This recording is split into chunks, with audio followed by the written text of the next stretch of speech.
Okay, students, so today we will be solving a new sample problem related to the resistance formula. I will read the problem for you. A wire of length L node and radius R node has measured resistance of 2.5 ohm.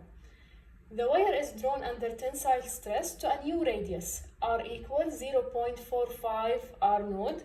What is the new resistance? First of all, this 0 here, sub-zero or node, means the initial radius, the initial length, the initial value. Now here, let us see what's happening in this problem. We had a wire. All the time we can sketch the wire like that. The cross-sectional area is just an area of a circle. So the area initially is A node and the radius is R node. The length is L node. So we know that the resistance of this wire will be given by this formula. R equals rho L over A. This is what we studied together. Now, rho is the resistivity, a constant that determines or depends on the nature of the material of the wire. L is just the length. Here in my case, I will add node everywhere to show that it's the initial length, and the initial area is A node. We know that the area A node is simply pi R node squared, since the cross-sectional area is just the area of a circle. Now this wire, what's actually happening to it is that it's drawn. Drawn means like stretched. So when the wire is stretched, it gets thinner and also it gets longer. So, under a tensile stress, or after the wire is drawn, I have a new area and a new radius, a new length of the wire. The new resistance R will be rho. The material did not change, so initially and finally it is the same. And L, the new length divided by the area. Now here they told me the relation between the old radius and the new radius.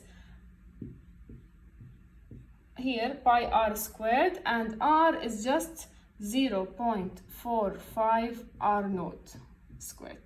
So I'm using the relation here that R, this R, is equal to 0.45 R node. Please record because I'll erase this part, record these two equations.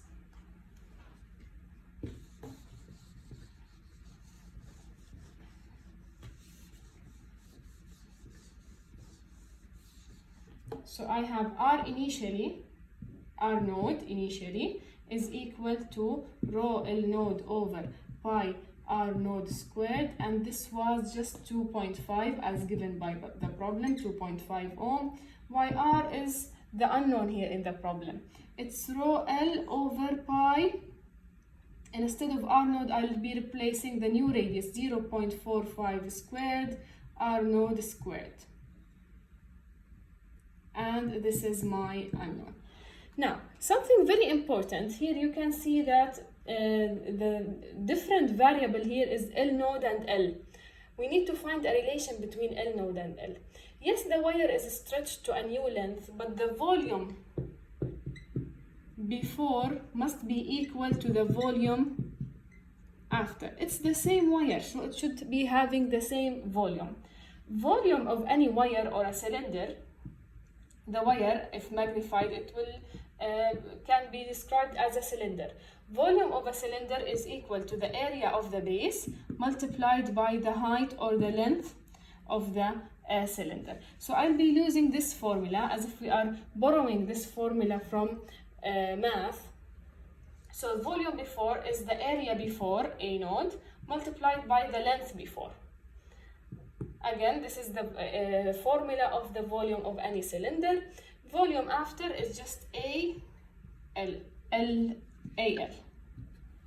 Okay, I'm removing the node to show you that this is the area after stretching, and this is L only, L length after stretching. Let me substitute what I know, so I arrive to a relation between L node and L. The first area is pi R node squared, area of a circle, multiplied by L node.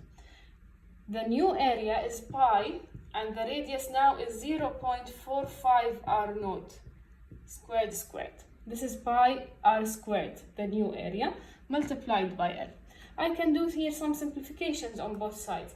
I can cross pi and r naught, so we are left that L naught is equal to 0.45 squared L, or L is equal to L naught divided by 0.45 squared. Okay, let's record this result, as again I will be removing or erasing some equations. Okay.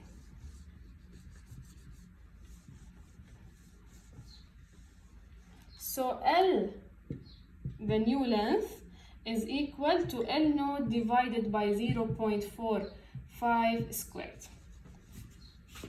Now let us compare between the initial resistance R naught before stretching and R after the tensile stress or after stretching. Okay, so R naught is equal to 2.5, or let me keep it R naught for now. R naught is rho L naught over pi R naught squared. This is the area A naught, which is, as we said, the area of a circle, so pi r naught squared. While the new r is equal to rho here and there, the resistivity is the same number since I'm using the same material. I did not change the material. Now instead of L, I will be replacing L naught divided by 0.45 squared. So I replaced L by this value here in the equation. Okay, so I found the length divided by pi. Originally I have 0.45 squared r naught squared. So I am writing here this formula and substituting the new length in it. Now let's do some comparison between these two formulas. Actually R, you will find that R, the new radius, the new resistance, is much similar to the previous resistance, but with a factor, an extra factor. Here I have rho L0, and here also I have rho L0. In the denominator I have pi r squared, here I have pi r squared. So what I circled actually is just r naught. Again, rho L0 divided by pi r naught squared is just this value. So I have here r naught. I will replace everything I circled by r naught. What's left? 1 over 0.45 squared. Okay, so again this relation is very important. Now just by substituting I can find the new resistance. I will write it somewhere here. So I'm just now substituting 1 over 0.45 to the power of 4. Actually here it's to the power of 4, okay? Because 0.45 squared multiplied by 0.45 squared. So 1 divided by 0.45 to the power of 4 multiplied by the previous resistance R naught, which was 2.5 ohms. So multiplied by 2.5, we will get here the new resistance, which will be around 61 ohms. This problem is a multi-step problem, but actually very interesting, and I advise you to revise it and to do it by yourself after you finish this video. If you have any question, please feel free to ask, and inshallah we'll practice more in the live session. Thank you so much.